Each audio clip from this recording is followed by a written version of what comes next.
for peace are not happening by chance. It's President Trump's vision and determination. Like President Reagan, President Trump is willing to talk to rivals, from Mikhail Gorbachev to Deng Xiaoping in the 1980s to Vladimir Putin and Xi Jinping today. This is born of strength, not weakness. It is born of clarity of purpose. Folks in Washington like to criticize President Trump for doing so, but those critics forget that this is exactly what Ronald Reagan did. And America was better off for it. Like President Reagan, President Trump also knows how important it is to negotiate from a position of strength, especially military strength.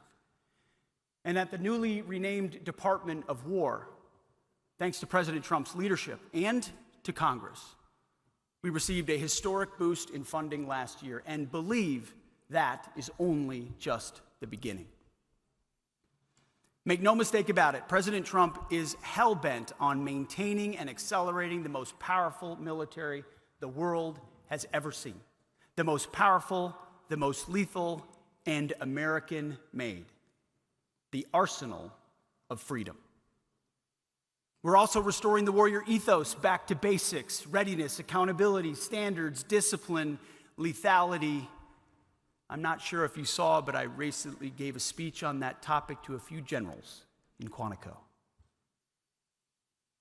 The War Department is the sword and the shield of peace through strength. We are the Strength Department, and we stand ready to wield that sword as President Trump directs. The opposite of peace through strength is war through weakness. Wokeness, weakness, and war. All specialties of Joe Biden and Lloyd Austin. The debacle in Afghanistan, a stain on our country and a sin committed against the troops. The weakness that unleashed Islamist war against Israel on October 7th. And that same weakness invited war in Ukraine. And Vladimir Putin saw the open door and he took it. Spy balloons flying over our country and SecDefs going AWOL for a week. Wokeness, weakness, war. You know, I was recently tempted when the discussion went out about hitting drug boats to use the phrase righteous strike.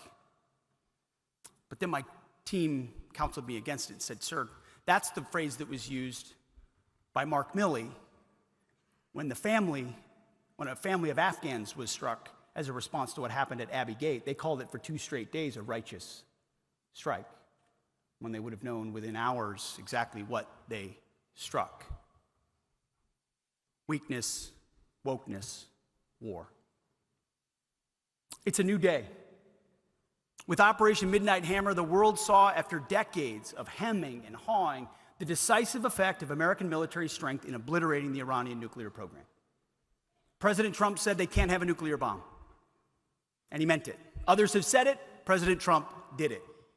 This operation was a textbook example of the Weinberger Doctrine in action. Decisive, focused, applied in a focused, clear-eyed way that advanced our nation's interests while avoiding another protracted war. Same goes for our limited but lethal actions against the Houthis in Yemen. Joe Biden tolerated the targeting of U.S. shipping. President Trump restored freedom of navigation. Another foundational and core national interest. Somewhere, Thomas Jefferson is smiling. And right now, the world is seeing the strength of American resolve in stemming the flow of lethal drugs to our country. Here, again, we've been focused, and here we've been clear. If you're working for a designated terrorist organization and you bring drugs to this country in a boat, we will find you and we will sink you. Let there be no doubt about it. President Trump can and will take decisive military action as he sees fit to defend our nation's interests. Let no country on earth doubt that for a moment. Like President Reagan, President Trump knows how to do so in a way that is tied to a clear purpose with a decisive and credible theory of military victory. Just as the lessons of Vietnam informed Ronald Reagan and his Weinberger Doctrine, so too the lessons of Iraq and Afghanistan guide President Trump and his secretary, today. For years, a bipartisan consensus of neoconservatives and liberal internationalists led us from one disaster to another. They sent our nation's sons and daughters to war after rudderless war, even as they allowed our allies to grow weaker and our potential rivals stronger. From the very beginning, nearly a decade ago, President Trump called this out for what it is: stupid. An America last foreign policy. And they fought him for it. They tried to jail him for it, and they failed. Well, their time is over. Their America last bipartisan consensus is done. It is finished. Under President Trump's leadership, after decades of disastrous decisions by this nation's self-appointed so-called foreign policy elite, we're once again putting American interests first. We're prioritizing our nation's security, freedom, and prosperity, our citizens. As laid out by President Trump, we're doing it in a way that leaves not only our nation better off, but also the world. Out with utopian idealism, in with hard-nosed realism. The president's approach is one of that flexible but practical realism, common sense, if you will, that looks at the world with a clear-eyed perspective, essential for serving America's real interests. The approach is informed by strategic rationality and cost-benefit assessments. We will define our vital interests in ways that are reasonable and that make sense to ordinary Americans. This is the approach and mindset that shapes the department's focus. As a result, the War Department will not be distracted by democracy-building interventionism, undefined wars, regime change, climate change, woke moralizing, and feckless nation-building. We will instead put our nation's practical, concrete interests first. We will deter war. We will advance our interests. We will defend our people. Peace is our goal. And in service of that objective, we will always be ready to fight and win decisively if called upon. As part of this mission, we are asking American taxpayers to fund the world's greatest military. We're asking mothers and fathers across America to trust us with their most precious resource, their sons and daughters. And we will honor their trust and their sacrifice. The historic recruiting and retention numbers of President Trump's first year show who the American people trust. This means we will not send America's best to advance foolhardy or reckless adventures halfway around the world. It also means not asking them to pick up the tab for allies who should fund their own defense. Instead, and above all, it means that we only ask our warriors to fight for things that make America and Americans safe, free, and prosperous. Life, liberty, and the pursuit of happiness. Nothing more and nothing less. Again, this is common sense, and that's what President Trump's War Department is all about. This common sense approach means prioritizing 4 key lines of effort at the Department of War. First, defending the U.S. homeland and our hemisphere. Second, deterring China through strength, not confrontation. Third, increased burden sharing for U.S. allies and partners. And fourth, supercharging the U.S. defense industrial base. As we apply President Trump's approach to flexible realism, the first 2 lines of effort are the primary operational focus of the Joint Force, for the simple reason that these missions matter the most for safety, freedom, and prosperity of Americans. At the same time, however, other threats persist around the world, including in Europe and the Middle East. We cannot ignore them, nor should we. That's why our approach also prioritizes burden sharing and burden shifting. Indeed, for the first time since Reagan's era, allied and partner burden sharing is no longer an afterthought or a nice to have. Today is a core element of our national defense. And finally, the 4th line of effort, maybe the most important, supercharging America's defense industrial base underwrites everything else. Last month, I gave another speech in Washington, this time to defense industry leaders, to announce a department-wide, not reform, a transformation of requirements, acquisitions, and foreign military sales. Our objective is simple, if monumental. Transform the entire acquisition system to rapidly accelerate the fielding of capabilities and focus on results.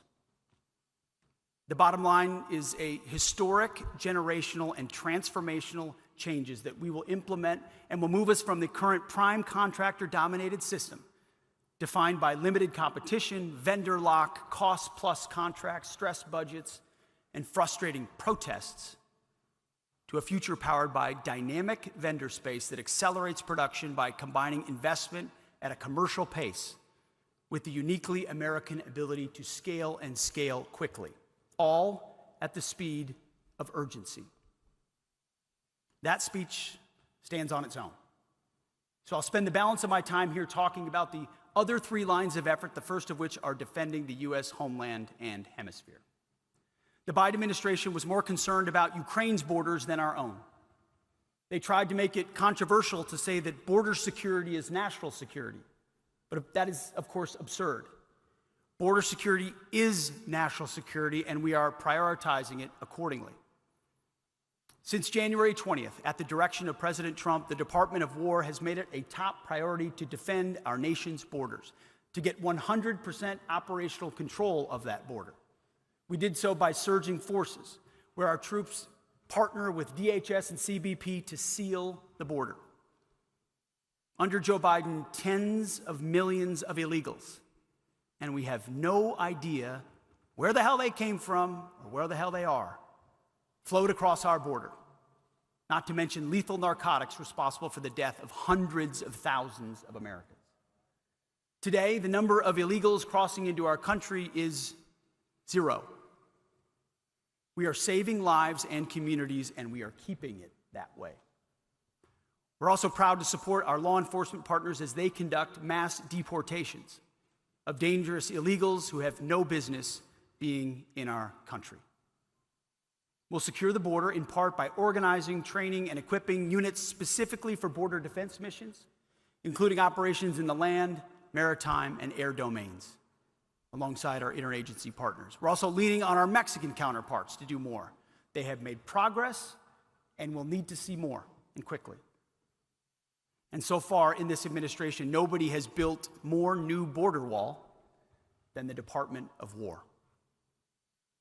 But our borders shouldn't be the first line of defense for the American homeland. They should be the last line of defense. And that's why we're prioritizing our fight against cartels throughout the Western Hemisphere. You can just look at the news. Not all of the news. The days in which these narco-terrorists, designated terror organizations, operate freely in our hemisphere are over. These narco-terrorists are the al-Qaeda of our hemisphere, and we are hunting them with the same sophistication and precision that we hunted al-Qaeda. We are tracking them, we are killing them, and we will keep killing them so long as they are poisoning our people with narcotics so lethal that they're tantamount to chemical weapons. And we're not doing this on our own. Throughout our hemisphere, our allies and partners recognize that these narco-terrorists threaten them as well. So we're working together, sometimes overtly, sometimes not, and we'll keep doing so for the sake of a safer, secure, and more stable hemisphere for all of us. But make no mistake, where a country cannot or will not do its part, then we at the Department of War will always be ready to take decisive action. In this hemisphere, in our hemisphere, there is no safe haven for narco-terrorists.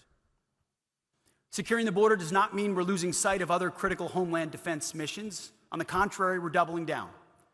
One of the first executive orders signed by President Trump was for the creation of Golden Dome for America, a revolutionary approach to defend our nation from advanced aerial threats. And we're accelerating efforts on that right now.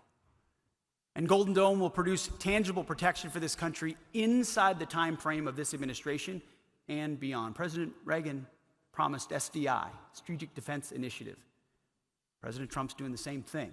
Now the tech has caught up, and we can actually build a Golden Dome for America, a game changer. At the same time, we're also rapidly strengthening our nation's ability to deter and defend against cyber attacks on Department of War and dual-use targets, including through the most comprehensive overhaul of U.S. Cyber Command since it was started 15 years ago. Nor have we lost sight of the threat of global jihadism. As with narco-terrorists, working alongside our partners in the IC and other agencies, as well as partners abroad, we will continue to hunt and kill Islamist terrorists with the intent and ability to strike our homeland. All of this, of course, rests upon the power of our nation's nuclear deterrent, which is the foundation of our nation's defense. Nothing else matters if we don't get this right, and so we will. As President Trump has said, we will modernize our nation's nuclear triad. We will develop additional options to support deterrence and escalation management. And we will never allow this nation to be left vulnerable to nuclear blackmail, even in a world where we face two other major nuclear-armed powers. And we will test nuclear weapons and nuclear delivery systems on an equal basis as others. Finally, the department's activities throughout the Western Hemisphere aren't just about killing narco-terrorists. They're also about deterring and defending our nation's instance against other threats in the hemisphere. To that end,